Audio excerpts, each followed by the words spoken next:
بسم الله الرحمن الرحيم ওয়ালাইকুম আসসালাম রহমতুল্লাহি ওয়া বারাকাতুহু। জি ভাই, আপনি জানতে চেয়েছেন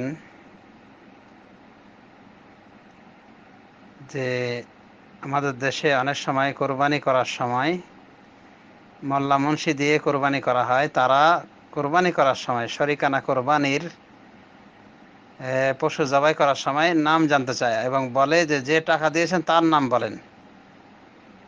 তো প্রশ্নকারী ভাই বলেছেন যে আপনার বাবা তখন লজ্জা পান, কারণ আয় ইনকাম আপনারা করেন আর আপনারা দিয়ে পাঠান। আর মোল্লা জিজ্ঞাসা করে যে যে টাকা দিয়ে কিনেছে তার নামটা বলেন। তো এভাবে কোরবানিতে নাম উল্লেখ করা, কোরবানি পশু জবাইকালীন অনুরূপভাবে এ, একই পরিবারের পক্ষ থেকে কোরবানি দেয়া শরিকানায় এভাবে দিতে গেলে করণীয়টা কি, মানে কিভাবে দেবে? বুঝতে পেরেছি বিষয়টি। আমাদের মনে রাখতে হবে যে পরিবার যৌথ হতে পারে অথবা বিভক্ত পরিবার হতে পারে, জুদা বা সেপারেট পরিবার হতে পারে। তো যদি সেপারেট পরিবার থাকে, সেপারেট ইনকাম হয়, মানে পৃথক সংসারে রয়েছে সবাই, যেমন কয়েক ভাই রয়েছেন, কয়েক ভাই তারা সকলে সচ্ছল এবং পৃথক সংসার করছেন, পৃথক হয়ে রয়েছেন, তাহলে তারা প্রত্যেকেই যার যার কোরবানি দিবে। বিশেষ করে সামর্থ্যবান হলে তারা প্রত্যেকেই কোরবানি দিবে। কিন্তু বাড়িতে একই ফ্যামিলি হিসেবে তারা রয়ে গিয়েছেন এবং যৌথ ফ্যামিলি হিসেবে হয়তো তাদের আয় ইনকাম একজন বা দুইজন করতেছেন। তো এমত অবস্থায় যারা আয় ইনকাম করবেন তাদের উপরে এই কোরবানিটা বর্তায়, কারণ তারা সচ্ছল। কোনোভাবে যদি পিতা বা মাতা তারা সচ্ছল থাকে তো তারাও আলাদাভাবে কোরবানি দিতে পারে। তবে যেহেতু একই পরিবার হিসেবে রয়েছে এবং একসাথে থাকতেছে এবং রান্না বান্না ইত্যাদি সব এক জায়গায় হয়ে থাকে, তো সেই হিসাবে বাড়ির যিনি ওয়ানার তিনি তার পুরো পরিবারের নিয়াত করে কোরবানি দিতে পারে। সুতরাং যারা প্রবাস থেকে টাকা পাঠান এবং যৌথ সংসারে থাকেন, যে সংসারের সদস্য নিজের বাপ মা, নিজের স্ত্রী, সন্তান সন্ততি, এমনকি ছোটোখাটো ছোট ভাই বোন ইত্যাদি বা বড় ভাই বোনও রয়েছে এবং তার আয় ইনকাম নির্ভর চলতেছে তার আয় ইনকামে, তাহলে মেন কোরবানি দাতা কিন্তু যে ইনকাম করছেন তিনিই হচ্ছেন। তবে এটাও করতে পারেন যে বাবাকে অর্থকড়ি দিয়ে দিবেন কোরবানি দেওয়ার জন্যে, কোরবানি কেনার টাকা দিয়ে দিবেন এবং বলবেন যে বাবা আপনি কোরবানি দেন এবং আমাদের সকলের পক্ষ থেকে আপনি নিয়াত করেন। তো এভাবে যদি বাবা বা মুরব্বী মা, মুরব্বী বাবা, তারা যে কেউ এভাবে নিয়াত করে যদি কোরবানি দিয়ে দেয়, বিশেষ করে বাবার কথাই বলা হচ্ছে। কিছু কিছু ভালো ভালো আলেম বলেছেন, বাপের কথা বলেছেন, যে বাপের ফ্যামিলির ভিতরে যেহেতু রয়েছে তার সন্তান সন্ততি সবাই শামিল। তো বাবার নামে টাকা পাঠিয়ে দেওয়া উচিত এবং বাবাকে বলে দেওয়া উচিত যে বাবা আপনি আমাদের সবার পক্ষ থেকে কোরবানি করে দেন, কারণ আপনি আমাদের বাবা, আপনি আমাদের মূল মালিক। যদিও সবার মূল মালিক হলেন আল্লাহ, কিন্তু এখানে এই পরিবারের যে মালিক দুনিয়াবি বিষয়ে, তো বাবা হলেন। তো সেই হিসাবে বাবাকে অর্থ দিয়ে বলা যেতে পারে যে বাবা আপনি এই টাকা দিয়ে কোরবানি করেন এবং এটা আপনার পক্ষ থেকে, আপনার পরিবার হিসেবে আমাদের পক্ষ থেকে আপনি এই কোরবানির পশু জবাই করবেন। তাহলেই কিন্তু ঝামেলা ক্লিয়ার হয়ে গেল, এতে করে আর কোনো সমস্যা হবে না। আর ওই যে মোল্লা মুন্সি যে ওই নাম ধরে মানে জিজ্ঞাসা করেন যে কার কার নাম, আর যে কোরবানি দিয়েছে তারই নাম বলতে হবে বলেন, এমন কথা ঠিক নাই। রাসূলুল্লাহ সাল্লাল্লাহু আলাইহি ওয়াসাল্লাম তার বিবিদের পক্ষ থেকে কোরবানি দিয়েছিলেন, তো সেখানে তার নাম বলার দরকারটা হয়নি। বলেছিলেন যে এটা হাফসা, জাইনাব, আয়েশা, উম্মে সালামা, এভাবে একটার পর একটা নাম বলেছিলেন? নাম বলেনি। ও তো এভাবে নাম বলা বলি করা, কোরবানি দেওয়ার সময় নামের উচ্চারণ জরুরি মনে করা, এগুলি বলা যেতে পারে।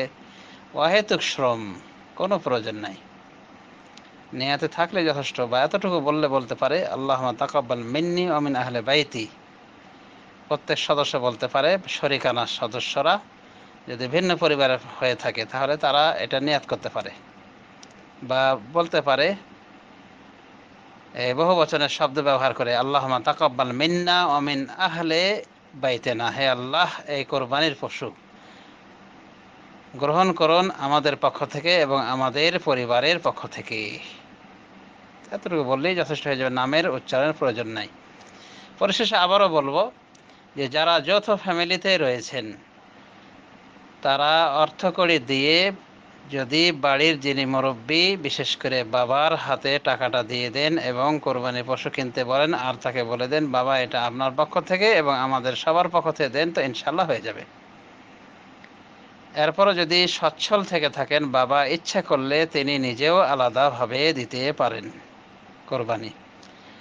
আর যারা পৃথক সংসারে বসবাস করছে, অর্থাৎ ভাইরা একত্রিত ছিল, ভাইরা চলে গিয়েছে, পৃথক সংসারে সচ্ছলভাবে বসবাস করছে, তারা কিন্তু কৌশল অবলম্বন করতে পারবে না যে ছুটিতে তারা চলে আসবে বাবার বাড়িতে, বাস এরপরে তারা একটা পশু কোরবানি দেবে আর উদ্দেশ্য হলো টাকা বাঁচানো। তো এটা ঠিক হবে না, কারণ তারা আগে থেকেই পৃথক, শুধু কোরবানির সময় একত্রিত হলে এটা চলবে না। এটা এক প্রকার কৌশল অবলম্বনের নামান্তর। তাছাড়া তারা প্রত্যেকে সচ্ছল, আর সচ্ছল ব্যক্তির ওপরে কোরবানি কিছু কিছু উলামায়ে দ্বীন ফরজ বলেছেন।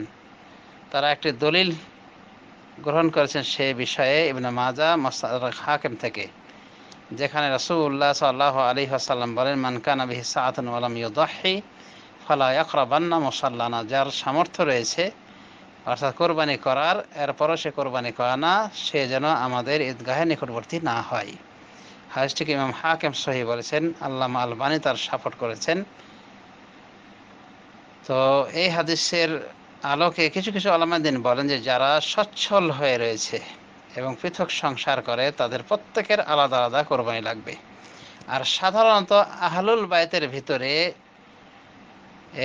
ব্যক্তির পরিবারের ভিতরে ভাইদেরকে ধরা হয় না, যে ভাইরা বা যে বোনেরা পৃথক সংসার করছে, এটাও কিছু কিছু উলামায়ে দ্বীন বলেছেন। সুতরাং পৃথক সংসারে থাকা ভাইরা প্রত্যেকেই সচ্ছল হলে আলাদা আলাদা কোরবানি দেবেন। কিন্তু একসাথে যদি থাকেন ভাইরা, অথবা ইনকাম তাদের একজন করছে বা দুইজন করছে, আর তারা একসাথে খাওয়া দাওয়া করছে, ক্যাশ ক্যাপিটাল একসাথে তাদের রয়েছে, তাহলে তারা একটি ফ্যামিলির অন্তর্ভুক্ত বলে গণ্য। সেই হিসেবে একটি পশু, গরু হোক, উট হোক, বকরি হোক, যথেষ্ট হয়ে যায় তাদের জন্য। তবে হজ্জের ক্ষেত্রে যথেষ্ট হবে না। হজ্জের ক্ষেত্রে প্রত্যেক মাথা পিছু একটা করে কোরবানি দিতে হবে, হয় একটা বকরি প্রত্যেকের মাথা পিছু যারা হজ্জে গিয়েছে, অথবা একটা করে ভাগা তাদেরকে দেওয়া লাগবে। শুধু এই সুবিধা নন হাজিদের ক্ষেত্রে, যে তারা পারিবারিকভাবে যে থাকে, একত্রিত হয়ে থাকে, এক সংসারভুক্ত হয়ে থাকে, তাহলে তাদের যে কোনো একজন পুরো পরিবারের নিয়াতে দিতে পারে। আর এটা জরুরি নয় যে একজনের টাকা রয়েছে এই জন্য সে নিজে কোরবানি করবে।